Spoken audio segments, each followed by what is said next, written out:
But what happens to all those kids that are told they're right?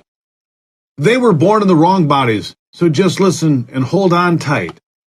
You see, we are the state, and we can fix that for you. Just take a handful of these and a handful of those, and they will help you get through. Just take these injections, and you'll be right on your way. And wait, there's more, because we have more, much more to say.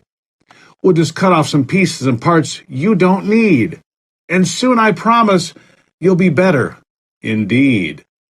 We'll take just a little piece at a time. We'll just start right here and then head over there. And trust me, my children, you'll have nothing to spare. Just let us inject and detect and inspect it for you. You see, we always know better than your mom or your dad. Just let us do these things, and soon, I promise, you'll be glad. You see, that probably sounds great to an emotional 12-year-old girl, but when that girl years later looks into the mirror, what does she see? It's not what she was promised, and trust me, she is truly not free.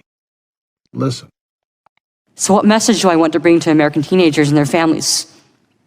I didn't need to be lied to. I needed compassion. I needed to be loved. I needed to be given therapy to help me work through my issues, not affirm to my delusion that by transforming into a boy, it would solve all my problems. We need to stop telling 12-year-olds that they were born wrong, that they are right to reject their own bodies and feel uncomfortable with their own skin. We need to stop telling children that puberty is an option, that they can choose what kind of puberty they will go through, just so they can choose what clothes to wear or what music to listen to. Puberty is a rite of passage to adulthood, not a disease to be mitigated.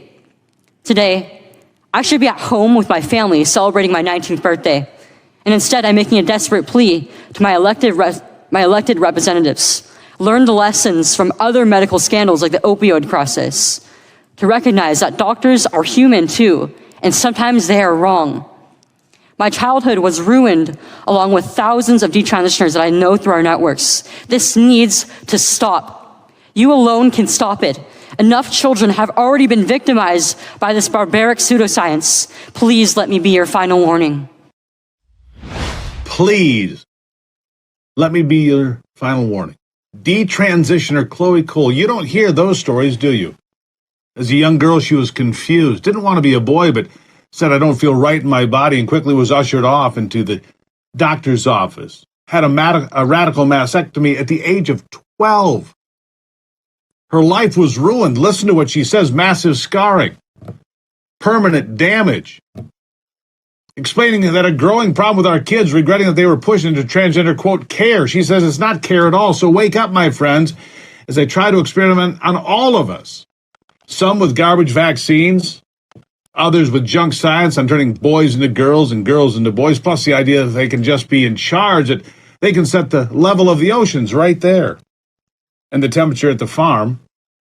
And that's why they need the power to jail their dangerous political opponents, because Trump and others that speak up out of turn are just too dangerous for you. That's also why they need to be able to break the law with no consequences. It's all to protect you. You see, they're here to save you and the children, of course. But they can't do everything they've promised.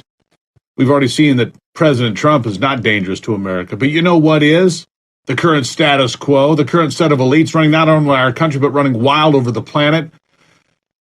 So again, I implore you, don't just sit there. Speak up, be heard, please, my friends. Get involved.